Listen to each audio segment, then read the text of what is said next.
müəllim artıq həmin o informasiya məkanında yeganə mənbə deyil.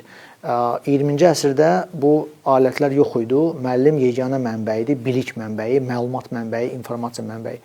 İndi uşaqlar başqa mənbələrdən də məlumat alırlar və müəllim elə olmalıdır ki, müəllim maraqlı olsun şagird üçün.